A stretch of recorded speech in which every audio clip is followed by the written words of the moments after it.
Well, welcome everybody to today's webinar titled Predictive Analytics, Quantitative Modeling and Scoring Made Easy. This will be about a 30-minute webinar, and then we'll follow it with a Q&A discussion. I'm Doug Causal. I'm the host. I have 15 years of experience in the BI sector, and then before that, quite a bit of experience doing varying kinds of data analysis and helping businesses with strategy and decisions based on analyzing the data and information. We're going to be joined today in a few minutes by Dana Lisa Radu, who's the Manager of Business Analytics, Reporting and Training at Michigan State University. We're actually going to replay a session we did together at our user conference a month or so ago. In terms of logistics, if you have questions during the webinar, there's a chat panel at the lower right corner of GoToMeeting. If you type in there, we'll pick it up and we'll be answering questions at the end. If we don't get to all the questions today, we'll follow up individually with you. Also, you can raise your hand. There's a facility to raise your hand, and we can unmute you, and you can come in live at the end of the webinar. And we will be making the webinar and the slides available after the webinar finishes. It'll take us about a week to get that up and out to everybody. So the first thing I want to do is, before we get to the discussion with Dana Lisa, which is about really how to use it, I want to actually go through an example and build a model to show you what this is all about. Because what we're trying to do here is take data and help people explore it visually, but also to then use quantitative modeling techniques to make it easy to understand. So I'm going to quickly bring up an example of an advisor project. So this is for grade and course analysis in a university. Our project is typically a set of pages. The first page is on grade spread, and we'll look at some of the other pages as we go through. We're looking at 2 semesters, a fall and a spring semester. There's 3,300 students in this school roughly, and there have been roughly 20,000 grades. The distribution by department, the weighted average, you can see there's quite a range. So a question might be, who are getting the D's and F's? And I'm worried about that because people who come in and get D's and F's are more likely to leave and not complete, and that's the thing we don't want. So this chart is literally just tallying grades. There's been 7,000 A's in this 2-semester period. There have been 1,000 D's and 1,300 F's. So let's assume the D's and the F's are the problem. I can select them by grabbing them with the mouse. So that grabbed 2,431 course grades, which impacted 1,126 out of my 3,200 students. That's a big percentage of my students. I can visually explore it because I'm seeing the selection colored, and the hotter colors or the redder colors are the worse grades, the green colors are the better grades is the color scheme. I can sort of see that by semester they're about equal. You see the coloring is about the same percentage. I can go to the courses and profs page, which here I've got all the courses, all the professors. So at the top are the ones with the more D's and F's.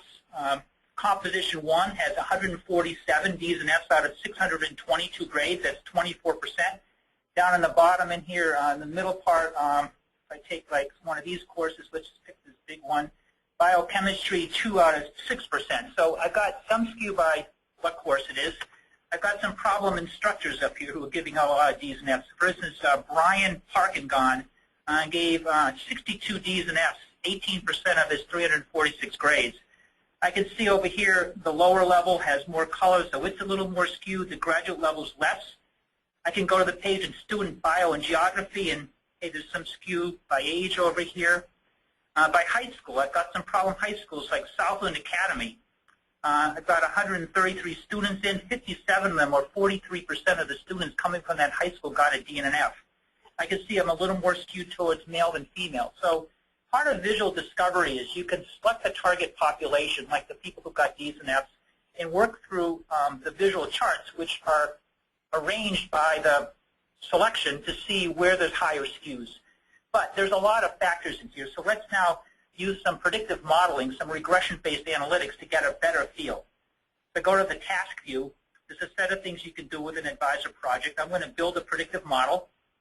Opens up a panel. I'm going to create a new model. I'm actually going to go back to my page over here. Just go back to the page so I can show you what I'm doing. Build a new model. I'm going to call it bad grades.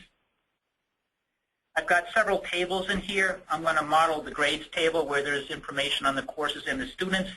I can do a typical regression-based forecast or a classification model. I'm going to do that. That's going to try to figure out what's up with people who got the D's and F's the target versus the base population, which is everything else. Now, I selected final grade, so I need to take that off as an explanatory factor, or the model will tell me that explains 100%, which is not what I want. I click OK. So this is now running 30 to 40 models behind the scenes. It's going to pick the one that best fits this data and come out in a few seconds with some results. So the model runs, and it's going to complete, and we'll see from an information perspective, are there enough descriptive characteristics to describe the target? Yes. Are there enough rows so that the model is predictive? Yes. What's the biggest factor? The number grade explains 50% of this population. And it looks like lower, well, wait a minute. That's the same thing as the letter grade, so I actually should have excluded that as an explanatory factor. So let's edit the model, take the number grade out, rerun the model. So now I'm editing the model on the fly, and these are really rich regression algorithms that we've packaged in a way that business people and analysts can readily use. You just need to have some sense of the data, causal factors, it's all point and click. So now my information is a little less descriptive because this isn't bad, but it's less. The instructor, 22% of the explanation of the D's and F's is the instructor, and some instructors like Ray Vanilla give a lot of D's and F's. Others like, go down here, Lee G. Bloom are not inclined to give D's and F's. The second thing is the course title. I've got problems with like college algebra composition, but some of these I don't get D's and F's, like beginning ballet and beginning tennis or design concepts. So there's a skew here by instructor and course. High school GPA plays a factor. Lower GPAs coming in, more likely. High school. I've got some high schools like Avondale High that are more likely, highly more likely to produce a D and F. Some schools like Homeschool Abika or Allen C. Pope High School are not likely. So those students are going to do better. So I've actually seen some of the things I found visually did come up in these modeling, but the model gives me a much richer set. It's also predictive. So now what I want to do is score the whole population to find who else might have a risk of getting a D and F so I can take corrective action. So I click Predict.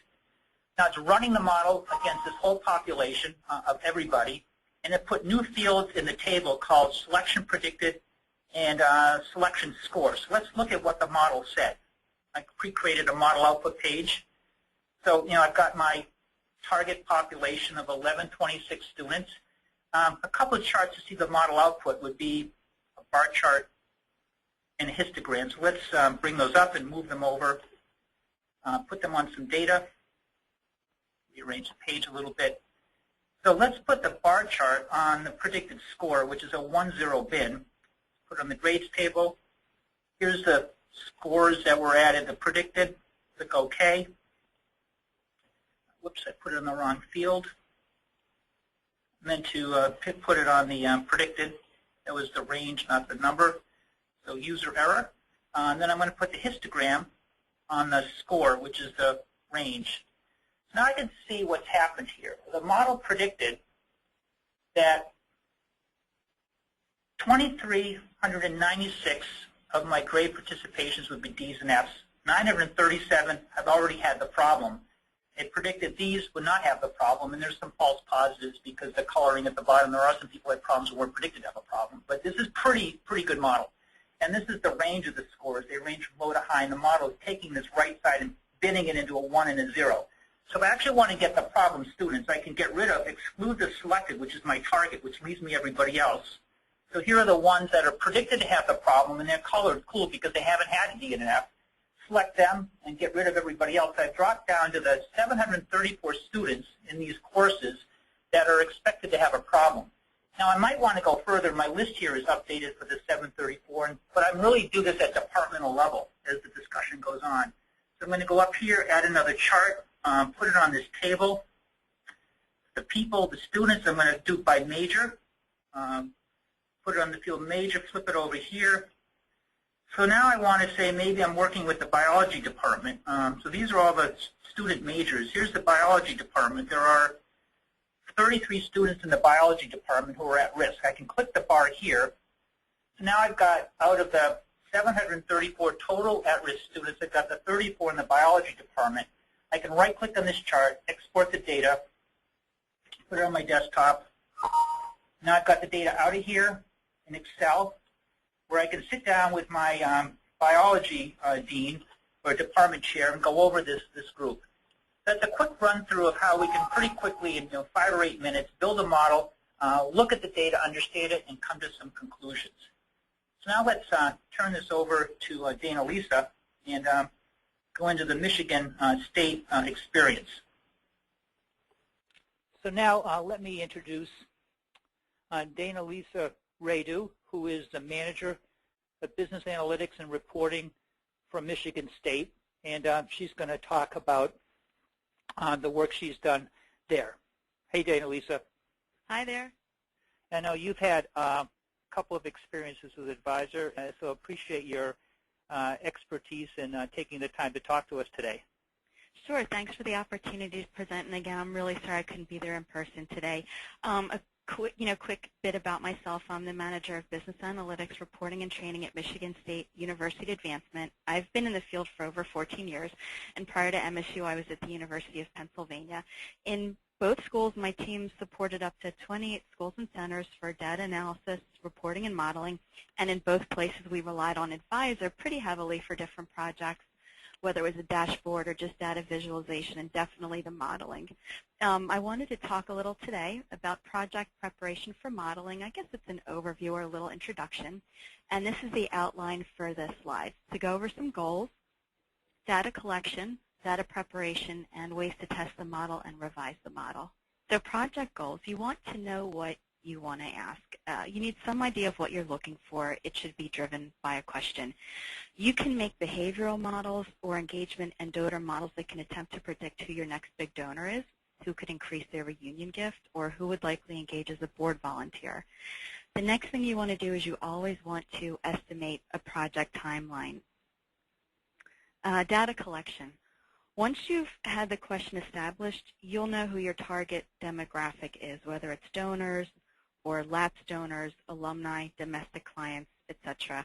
And that will tell you what characteristics define them and what fields you need to analyze this set. Are you going to be evaluating RFM, which is recency, frequency, monetary value, or churn rate, which is like attrition, and that maps movement into and out of your collective? This is the data you can get internally from different sources. Most of us have a database or side databases, shadow databases that data is stored at. But you can also think about survey analysis, conducting focus group and peer screenings. So these are all internal, and this is what you can roll into your Advisor project. But then also external data for your perch. This is downloadable, and this is good to augment your data set. And this is anything from, for those of us in advancement, Hoover's data, LexisNexis, market research data, Forbes, Dun & Bradstreet, Melissa data, Zillow, Wealth Engine, any kind of wealth screenings.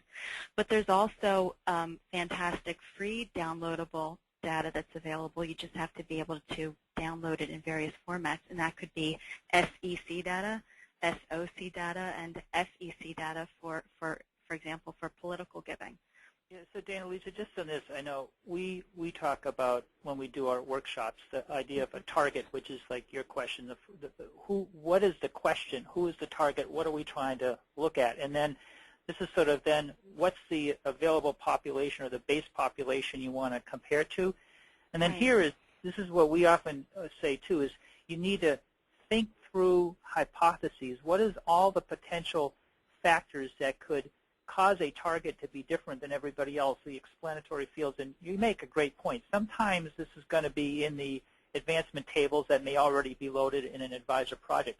Sometimes it's coming from something else, and the model will be much better if there are other characteristics, other facts you can get your hands on and bring in. It could be, as you said, outside peer screenings. It could be click-through data from a newsletter. It could be surveys. This is, I think, a key point here. The model is going to be as rich as the set of data you can bring to it, and that requires this upfront sort of thinking, hypothesizing before you jump in and start doing things. And Doug, that's an excellent point. Most of the work for the best models, in my experience, has been the upfront investment in resources and time and planning. So I don't know what the breakdown would be, 95 to 5% or 90-10, but the bottom line is that back-end work, the planning is where all the preparation has, but the more effort you put into that, the better your model is, and it's true. And the nice thing with Advisor, and I think we're going to show that later in the data workshop, where you can marry different data sets and link them and then create expression builders. So it's all able to happen in this one place, but it's true, the more you bring in, the better it will be. Yeah, we just I have to laugh a little bit. We had we do like a one-day modeling workshop, and I was in one of these a few months ago, and we usually start like 8:30, 9 in the morning, and we try to finish by 4:30. It's like 2:30 in the afternoon. We had yet to touch the software. we were well to run the model. We were doing some fields and other tables, linking things back. We were on whiteboards, and they go, "When are we going to use the model?" So that actually happens really quick. It's all this structuring up front. And in cross-table copies calculations, that's the key to getting the right model. So it's that kind of, people were laughing. It's like, we got to do this sooner. It's like, no, you want to hold this back. And that's like 80% of the time or 90% of the time was prep for then actually running the model, which happens pretty quick. And that is so true. And here's where we get into the nuts and bolts. So the data preparation, scrubbing and normalizing. So basically, this is the data transformation. This is where it all happens. Let's talk about data quality for a moment. I have yet to see a perfect data set. I don't even know if one exists. And this is why we have to do the best to condition what we've got. As far as bad data, the question is, should you delete it from the analysis? For example, if we have graduation dates from 1800, I don't know how reliable they would be. Missing and null values, birthdays, for example. Birthdays are a key modeling indicator, but what if you don't have many birthdays in your system? Is there another way to estimate this? And perhaps you want to think about years since first undergraduate degree plus 21, or years since first grad degree plus 24. There are ways to account for things that are missing in creative but reliable ways. And you want to keep something else in mind. There might be a highly proven indicator, but a good rule of thumb with analysis is this. If less than 10% of your total data set has the data point, it's almost negated. So you want to maximize what you can work with in the preparation phase, whether it's data collection, scrubbing the data, cleaning it. And as far as anomalies, the question is, should you remove them? Sometimes an anomaly is incorrect most of the time, or sometimes it's actually true and informative value. What would be an example of an anomaly? Okay. An example of an anomaly would be if we're looking at a pool of donors for a donor model, and a typical trait might be it took your donors perhaps 10 gifts to make it to their $10,000 threshold, and this threshold would be different to every institution. But an anomaly would be someone whose first gift was $1 million. So that would skew the analysis, but it's a fact, and you want to include it. So the question is, with something like that, you have to find a way to include that in the analysis without skewing the results, and we're going to talk about that when we get into normalizing. So the thing about normalizing data, with the algorithms that we've used in the product, it does most of the work for you. For example, in most modeling tools like an SPSS, you'd have to do a lot of work on binning data to create groups out of it. Well, the KXE algorithms that we use do that automatically under the covers, and you saw some of that up front in the short demo I did. Also, whether it's categorical or continuous, it handles that. It adjusts, and you really don't have to do anything at all. Null values, it just deals with them. Normalizing outliers, the same thing. The thing here is it can be a real range of numbers, and so if there's something real far out, like you have a $100 million donor, the next donor is $25 million, and most of the population is down well under $1 million, that's a skewed distribution. Well, the data conditioning part of the KXE algorithms handles that automatically for you. The thing that probably requires a little bit more is dates. Dates are interesting. Dates are more meaningful when they're evaluated as a distance. And what I mean by that is you need a way to compare dates. Everyone might have their first giving date, but comparing that one across the other is meaningless. However, dates are a strong factor in analysis, so you need to find a way to compare apples to apples. So since everyone has a first gift date, see if you can map that against time somehow. For example, you might calculate years between graduation and first gift, or years between graduation and first event they attended post-graduation. This will allow you to profile your target population and then map that back against the behaviors of the rest of your data set. So in other words, what were the behavior patterns of your $1 million donors, and who else mirrors those behaviors?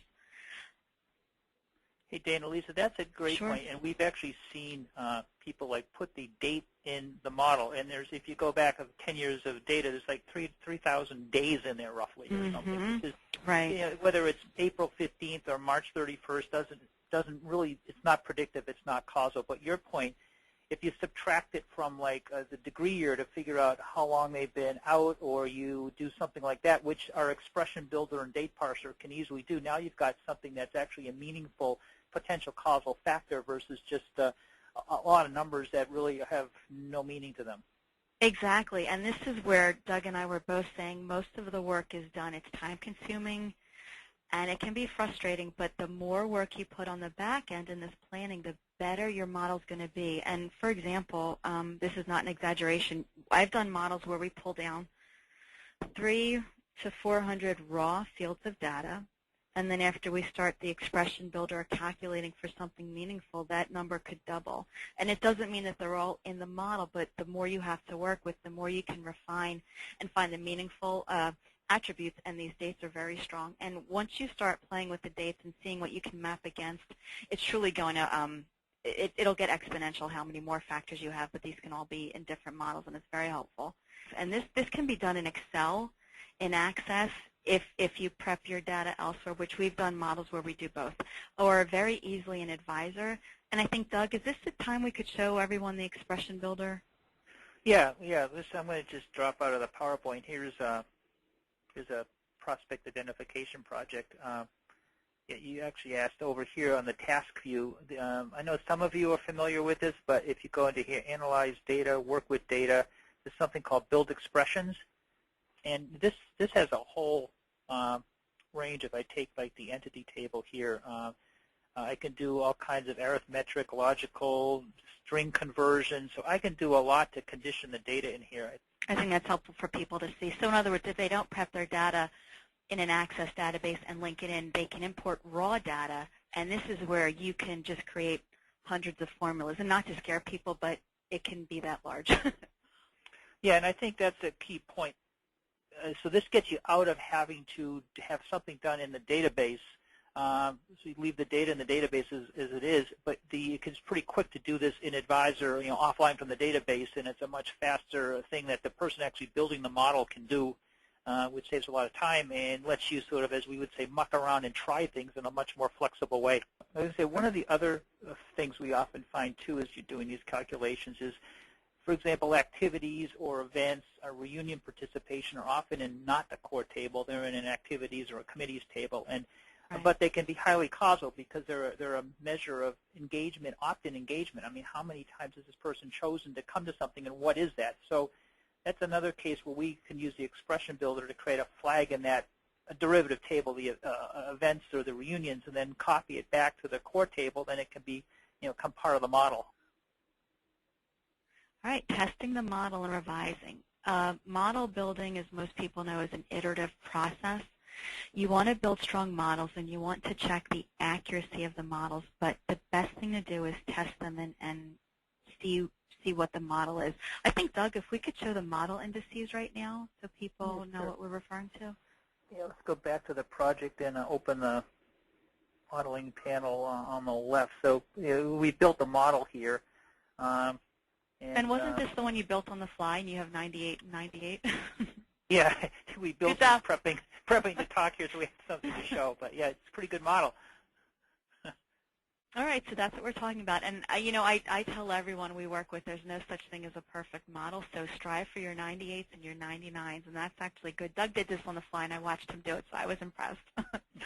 Yeah, we're going to do more on this in a little bit when KXEN talks about the specifics underneath this. But this is basically, do I have enough columns in my data to be predictive? And, if it's in the green, the answer is yes. And this means the model is explaining 98% of the targets. That's good. And this is, does it have enough rows? Are there enough things that the model was built on to be predictive? And, the green is, yeah, there's enough. $151 million donors compared against the 93,000 base is enough to be predictive. So this is good. If these come into the red, you've either got to add more content or you've got to add more elements to make the model fully effective. Thanks for explaining that. That's better than I could have done that. I'm going to record you when I explain it to my colleagues. Wonderful. And then we want to go back and test the accuracy and see what worked. And you basically want to do a 2-column, 2-row crosstab of your actual values against your predicted. And what this is going to tell you is how right were you? How many were your true positives? They predicted yes, and they actually gave or did whatever you were predicting. How many were true negatives? They predicted no, and they did not. And then also your false negatives and your false positives. Now, this doesn't happen immediately because if you model something and you're looking for your quarterly solicitation, you have to wait for your gifts to come back in. So this is done over time, but when you keep the model, you can just go back and revise it and see what worked. And then hopefully over time also, as we're all improving our data sets, be able to pull more and more data in and then, create those fantastic calculations. Hey, Nat, just drop back over here. Yeah, so the cool thing in Advisor is those false positives and negatives are pretty easy to see. And here's a page after we built and scored, and you can sort of see here's the list of people. The model creating the scoring indice that runs from high 118 to the lower. This is going to be kind of low. So this is a ranked ordering of everybody with their potential to be $1 million donor. They're grouped into buckets of 1 and 0. So the model is creating a point along the way of this score and saying these are the ones most likely to be $1 million donor. And it says there's 355 predicted $1 million donors, and then there's 92,000 not. Actually, let me go back over here and select the actual $1 million donor. So these are the ones that are there. So the model is not a perfect, but it's of the 355. 77 are already there, so obviously the group we would want would be to subtract the selection and get the reverse. Mm-hmm. But also, here's an example of kind of the false negative. There's 93,000 expected not to be $1 million donors, but 74 actually are already $1 million donors. So, but that's actually a really good percentage. It's the 74. You can see the statistic is 0.08% of the 93,000. Right, and you know what else is? Oh, no, go ahead. And over here, the 77 is 22% of the 355, so the model is highly predictive, but there are, over here, false negatives, which would be these 74. Yeah, thanks. I guess one last question Sure. is in terms of expertise. You've got a fair amount of, analytic expertise in this area.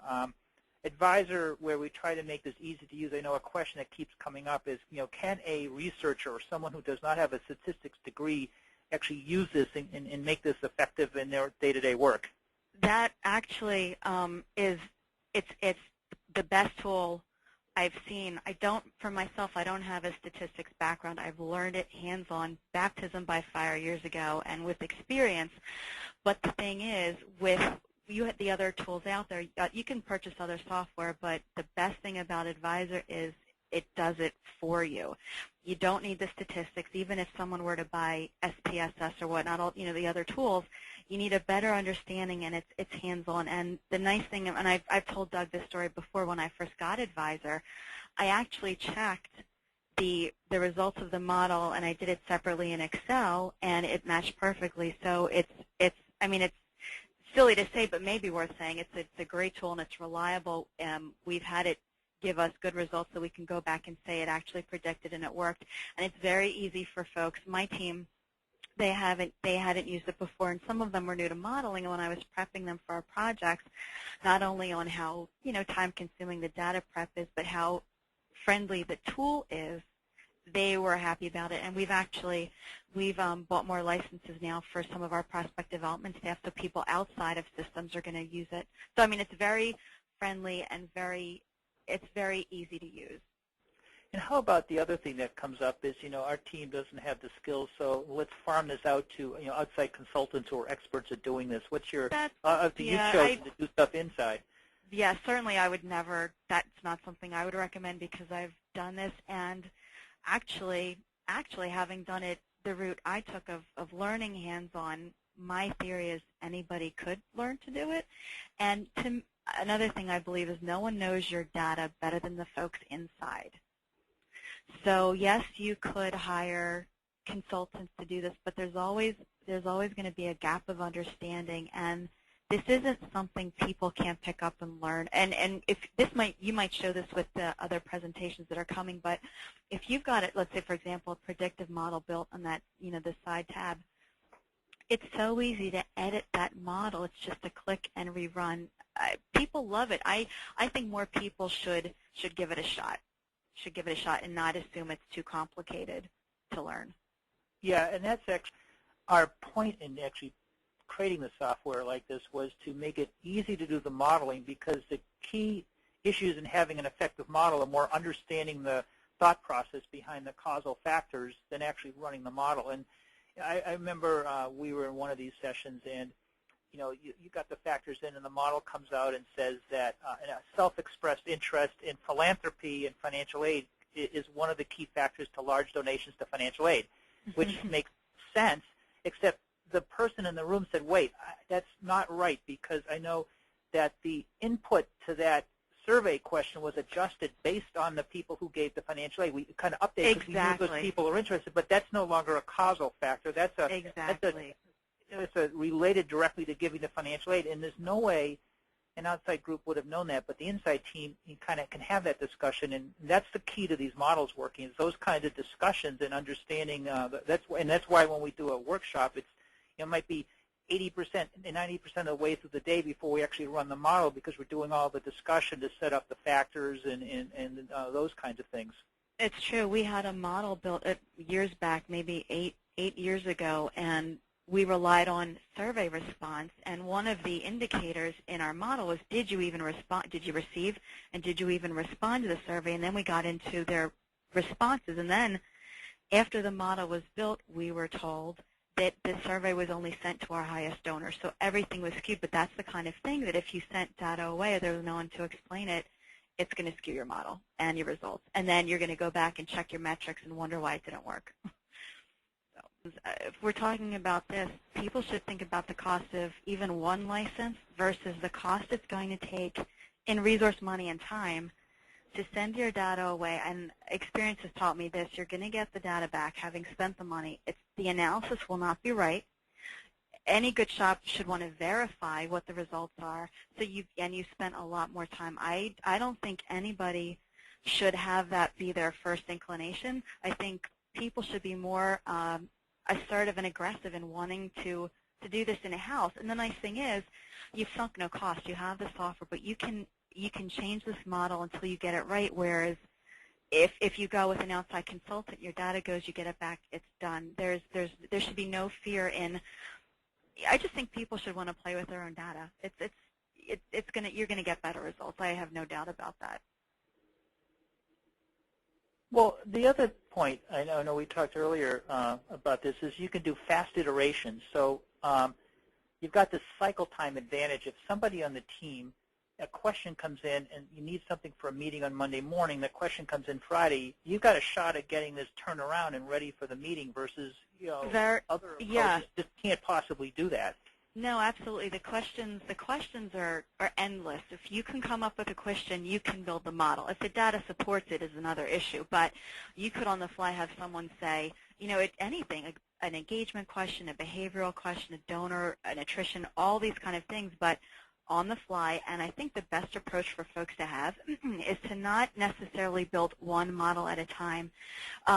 What I tried to do at Penn and what we've done here at MSU is we actually spent months building the basis for one model. So we pulled all our data and we had hundreds of fields, added hundreds of calculations. But to Doug's point, if someone asks us a question, we open the model, the data's fresh, and we can pretty much just by clicking on the attributes run a model within, a half an hour?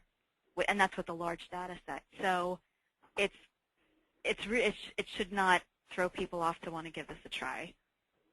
Well, great. We need to finish up here. Let's give Dana Lisa a virtual thanks for taking the time to spend with us. Thanks a lot. Really appreciate it. Thanks a lot, and I hope everyone enjoys the rest of the conference. So we're back live, and we have some time for questions. If you have additional questions, feel free to either raise your hand or bring them in on the chat panel. There's a number of questions about data and how it gets loaded and how much it can handle. So Advisor is an in-memory based app, so we load tables from generally Oracle or SQL Server, can be Excel Access, different sources, and we put them in memory. And the two projects you saw in the webinar are multi-table, and they can load from multiple sources. We can run web-delivered or client-based. The analytics only runs in our client software. So one question specifically, is this the Advisor Analyst X product? Yes, it is. The client versions of our software, we can fit tens of millions of rows and like a 3 to 4 gigabyte footprint and run on a laptop or a PC. And it's typically we're loading in a production environment, I don't know, 50 Oracle tables, maybe 30 million rows. We generally update daily. We'll pull from the database, and then we're self-contained offline from the database with the data in memory. The analytics, the models you saw here, one had 20,000 items. The model's complete in like 15, 20 seconds. 1,000 items in the table might take 3 minutes, 2.5 minutes to complete, maybe a little less. We've done modeling with 1 million entities. That's we actually got a workshop going today. That's probably 20 minutes to complete on a reasonable laptop. So by modeling standards, the algorithms are quick and fast, and I'd say our range is typically up to a million-ish. You might push a few million entities in a table. I guess you could let the thing run a lot longer, but we're trying to do quick iteration, so that's typically our size range here. Once the data is loaded in a memory pool, we can roll tables up to collapse them, so we can parse tables apart. So if you got like 20 million things you're trying to model, you could, without changing the database, cut the table back to something smaller, do some models on it, and and adjust. How to handle nonlinear relationships is another question. So the algorithms here are, it's a multivariate regression where it's effectively is nonlinear. So if you look at a plot of data, like a scatter plot, it's trying to fit, it's linear within small ranges, but it's basically trying to fit a curve to that line based on the varying factors. And some of these tables have 150, 200 factors, as Dana Lisa was describing, and the model is going to look at all of them. So it's the model itself, age could be a factor. Then age, it's going to bin it into different groups. So age might actually have 6 subcategories to it. And then, address, if it's city, may bin the 6 cities into 30 different subgroups. So the model is at that level. So when if you were to graph the model output, it pretty much is trying to fit a lot of small lines across a string of data. So it's a multivariate linear regression algorithm, but it basically fits curves. I think that is an answer to the question. Other questions, there's a whole bunch of them here. How much does it cost? That always comes up. So you can actually buy as a single user off our website. There's a section where you can, for loading Excel and Access and running with single tables, I think it's $999. So that's the in-memory part, the 15 visualization charts, and the predictive analytics. The projects we've been talking about here, like Dana Lisa, where we have an enterprise version of the product which is loading. The one on the website can't load 50 or 60 tables and do that. We have and generally there we're selling solutions because our team will help assemble the tables in a meaningful way so they link and join correctly and metrics are calculated properly. So there's sort of 2 ends to our business. But for an individual analyst, I just say the easiest thing, go to the website, and for under $1,000, you can get a single license and be up and running. What other? Yeah, there's a bunch of questions on what the algorithms are, R-squared coefficients. We will, as a follow-up to the webinar, when we send an announcement out about the video, we have some white papers on this which we'll point you to, so you can find the more technical definition of what exactly are the algorithms, what's the math behind them, how do you find an R squared, all of that, rather than discuss that here in an issue of time. Other questions? Yeah, there's a group of questions about data prep. And so an answer to that is if there are obviously an SPSS or a SAS are very rich algorithms, and they require some statistics expertise, and they also require a bunch of data prep to use. The algorithms we use do, as Dana Lisa and we said, a lot of that behind the scenes. So whether it's this ordinal and there's string variables, there's different kinds of variables. There can be nulls in data. Before the regression model runs, it runs a data prep algorithm across all the fields. So it does a whole bunch of cleanup, and it deals well with all of that. It'll flag if there's something that it can't deal with or is unintelligible, but that's pretty rare. So all those binning, normalization, identifying what type of field each is, that is all automated. And the goal here is literally to have this point-and-click interface that you just have to select the things you want to look at. You can explore it visually, but then point and click and you get a model, and the output comes out in a form that you can understand what it's telling you. You can also click on the model outputs and look at the other charts in our project to see, like we did at the beginning, and visually explore the model output. But the goal is to take away all of that. How do I condition data? What algorithm do I pick? I need to run multiple models and find the best one. That's all automated under the covers, and when that was running, that's what's going on. So the goal there is, I think Dana Lisa is correct, and we're finding this across clients. People who don't have statistical backgrounds can use this because they understand the data, they know the question they want, and it's easy enough to get the software to run.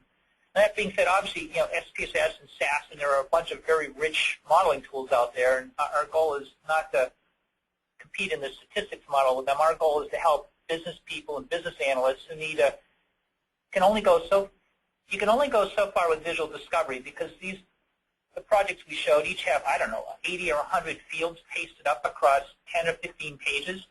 And you can visually explore it to a point, but back when we did the grades, it's really hard to tell how the high school relates to the professors. I mean, they're both, obviously there's a relationship there, but you can't cross-compare them really easily by just looking at it visually. And maybe there's some other stuff that you actually never saw on the charts. Well, the modeling is a more comprehensive run-through. It looks at everything, and then it cross-compares and sorts them out in a meaningful way. So that's sort of what we're trying to get at, is helping the business analyst, the business manager, put some mathematical rigor behind a visual discovery process so they can better understand what's in the data, and then use that model that gets created to score, to predict others or other groups or numbers. You can also forecast numbers in addition to the classification model that might have the same behavior, and from that you get this understanding. And that's a lot of what happens here. Is a lot of these examples, you want to rank lists of the top 100 to focus on for the end of the year campaign. It's Friday at noon, so the goal is to get that scored list. And we looked at the 1-0 bins. Well, that histogram showed a range score, so you can actually sort on the range score and get, not just the ones, but to get the top 100 out of the however many were binned into the one. You can get the list of the top 100. Boom, here it is. Go take action on them. Okay, how are we doing with other questions? Got a lot of questions here in front of me. I'm trying to sort them. A bunch of them are on the technical side about the algorithms, which I'm going to hold on. Any more coming in? I see we're writing. Hold on a second.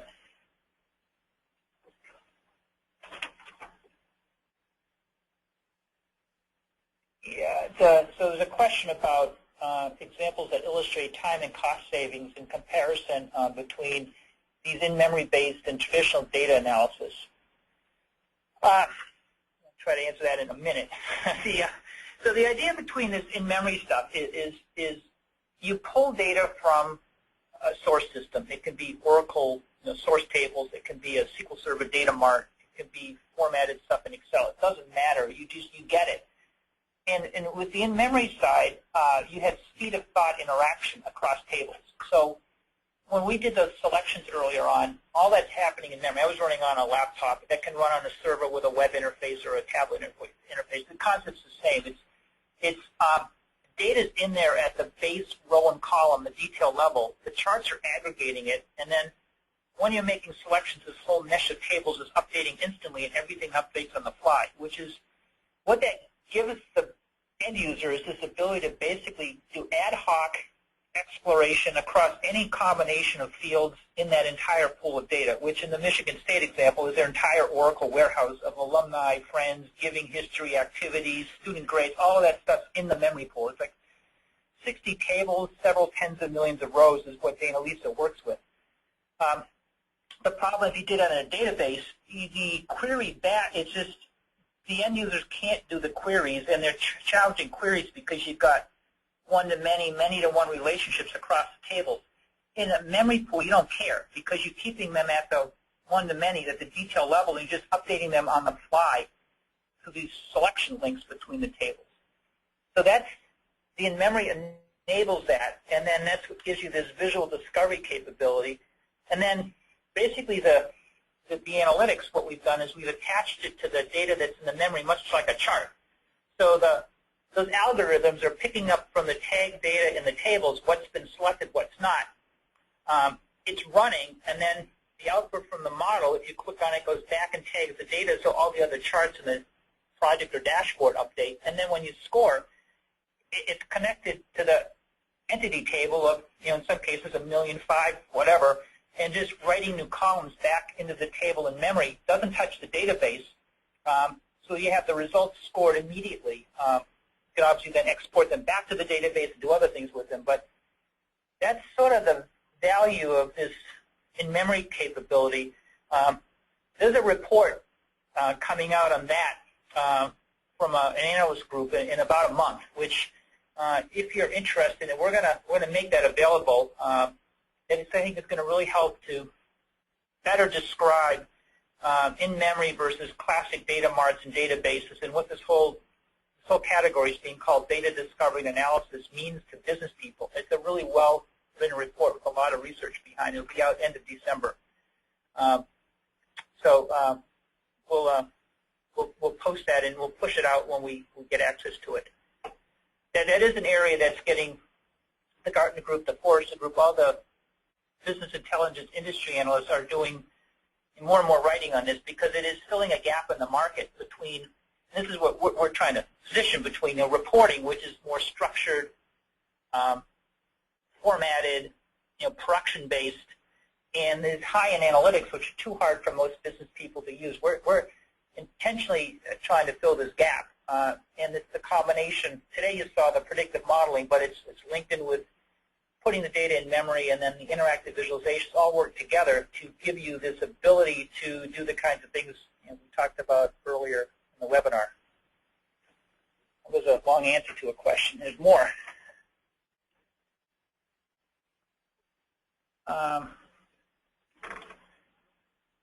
Yeah, I'm seeing that. Okay, there's more questions coming in. I'm, though, realizing we're ran over a little bit here. We're going to give a minute for any last questions, and if we don't catch them on the webinar, we will be following up with you individually because all the questions are being recorded and tracked, and we'll get this recording out to you guys within the week. We need some time to just process it. Any last questions? As I said, there's a whole bunch of technical questions here, which I'm going to defer on, and we'll send out material on that. Okay, well, I'm going to thank you all for attending. We had a large group on this webinar today, and thank again Dana Lisa, who spent the time to describe her work at both Michigan State and before that, UPenn. So thanks, and have a good rest of the day. Take care.